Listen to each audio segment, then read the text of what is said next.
শিল্পীর পক্ষ নিয়েছে একজন নেতা মির্জা ফখরুল ইসলাম আলমগীর। উনি বাউলদের ব্যাপারে কথা বলছে যে বাউলদেরকে যে আক্রমণ করা হয়েছে এটা ঠিক করা হয় নাই। তার মানে উনি ইসলামের বিরোধিতা করে বাউলদের পক্ষতা নিয়েছে ভোট পাওয়ার জন্য। এরা জাতীয় নাস্তিকতা করলে এই দেশে হাসিনার মতো আপনাদেরও পতন হবে, ঠিক কিনা জোরে কও মুসলমান।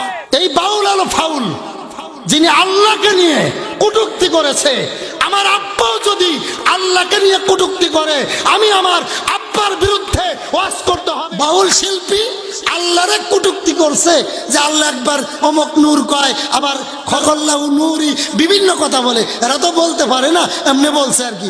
বলার পরে কয় আল্লাহর এটা মুখ না হুক। নাউজুবিল্লাহ। আর সেই বাউল শিল্পীর পক্ষ নিয়েছে একজন নেতা। এই নেতাকে যে ভোট দেবে কবিরা গুনাহ হবে। আল্লাহর কসম, আল্লাহর কসম, আল্লাহর কসম, ঠিক কিনা জোরে কও মুসলমান। রাজনীতির গুল্লি মারি রাজনীতি বড় না ইসলাম বড়? কথা কন না কেন? রাজনীতি বড় না কোরআন বড়? রাজনীতি বড় না নবী বড়? কেন কেন কারে খুশি করতে চান আপনি? বাউল শিল্পীর তার গে হালুয়া টাইট করছে আলেমরা, মুজাহিদেরা।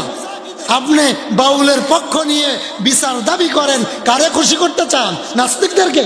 আপনাকে শ্রদ্ধা করি, এখনো করি, ভবিষ্যতে করব, কিন্তু পায়ে ধরে বলি নাস্তিকদের পথ নেবেন না। আল্লাহর হাবিব বলেন যে লোকগুলি হক কথা গোপন করে চাকরির ভয়ে মাহফিল বন্ধ হয়ে যাবে, দাওয়াত দিবে না, বিএনপিরা গালি দিবে, আমলিকরা গালি দিবে, নাস্তিকরা গালি দিবে। এই হুজুর ওই নেতাদেরকে ভয় করে ওয়াজ করে মায়ের ডরে টাকা কম পাবে, এই ডরে চাকরি চলে যাবে। আমার রসুল বলে কিয়ামতের মাঠে ওই হুজুর বুবা শয়তান হয়ে থাকবে, ঠিক কিনা জোরে কও। আল্লাহর কসম করে বলি আমি প্রতিদিন মাহফিলে যাই, আল্লাহর কাছে বলি আল্লাহ আজ এই মাহফিল আমার জীবনের শেষ মাহফিল। কারণ আপনারা জানেন গরিপুর থেকে এই বিগত 17 বছরের স্বৈরা শাসন তার দালালি করেছে সুমন উপজেলার চেয়ারম্যান। মঞ্চে থেকে আমাকে 2 গাড়ি পুলিশ এনে গ্রেফতার করা হয়েছিল, কিন্তু আমি বলেছিলাম আমি কোনোদিন এই জবানটাকে 2 করতে রাজি না। কারণ আল্লাযী খলাকাল মাউতা, মৌতের মালিক খালেদা আসিনা, জামাত ইসলামের শফিকুর রহমান, চরমনার পীর সাহেব, উজানির হুজুর, ওয়াল হায়াতা লিয়াবলুয়াকুম আইয়ুকুম আহসানু আমালা। আমার আল্লাহ বলে হায়াতের মালিক আমি আল্লাহ, মৌতের মালিক আমি আল্লাহ। তবে লিয়াবলুয়াকুম আমি আল্লাহ জানতে চাই আহসানু আমালা। এই হায়াত আর মৌতের মাঝখানে যে টাইমটা 60 বছর 70 বছর, কে কতদিন বাঁচবা, ওই হায়াতের হিসাব আমার মালিকের দরবারে দিতে হবে, ঠিক কিনা? বন্ধু গভীর মনোযোগ, সারা রাত হবে কি কোন? কারা কারা থাকবেন না? একবার থাকতো না বলে আমি বরিশাল বুলাতে মাহফিল করে আসলাম, হ্যাঁ বলে থাকতো না। যারা দাঁড়িয়ে আছেন এইদিকে আয়, বিএনপি আমলিক জাতীয় যত কুতকুতি দল আছে আমার সামনে বহ, ভুল হইলে পরে আমি জবাব দিয়ে যাব, কিন্তু হক কথা ছাড়া যাবে না। কোরআনের জন্য, দ্বীনের জন্য, ইসলামের জন্য জীবন দিতে হবে। কারা কারা রাজি হাত তো একবার দেখাতে হবে। রাজি? নারে তাকবীর, দিন ইসলাম, দিন ইসলাম জিন্দাবাদ, জিন্দাবাদ। বন্ধু গভীর মনোযোগ, রসুলের একটা হাদিস মনে রাখতে হবে। আমার রসুল বলে ওয়াইজা কানা উমুরুকুম ইলা শিরারকুম ওয়া আগনিয়াকুম বুখালাউকুম ইলা নিসাইকুম। বাবারে কোরআনের হাদিসে যদি থাকে, আমি যদি দলিল দিই, আপনারা মানবেন কি মানবেন না? মানবেন? সবাই মানবেন তো? আমার আব্বার কিস্সা বলতে আমি আসি নাই।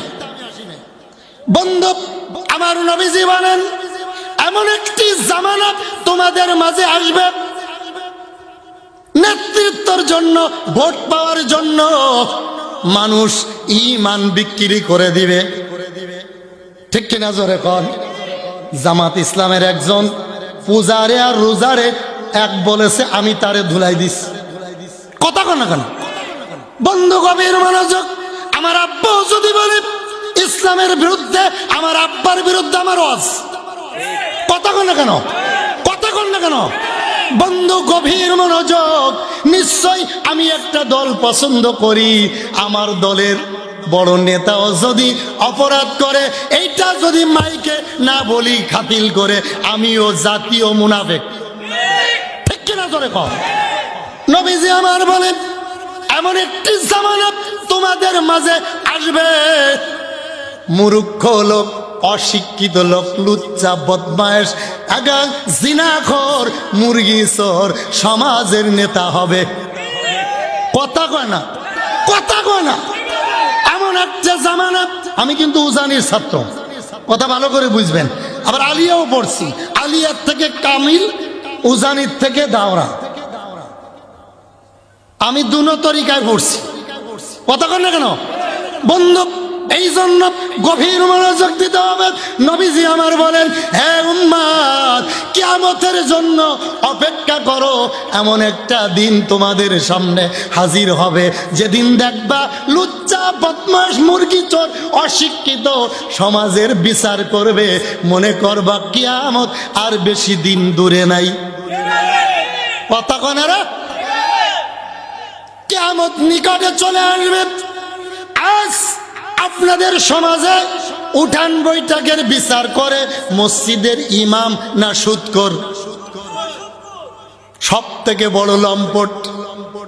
মসজিদে যায় না, জুম্মার নামাজও পড়ে না, ঈদের নামাজও পড়ে না, তবে জানাজার নামাজ একটাও মিস করে না।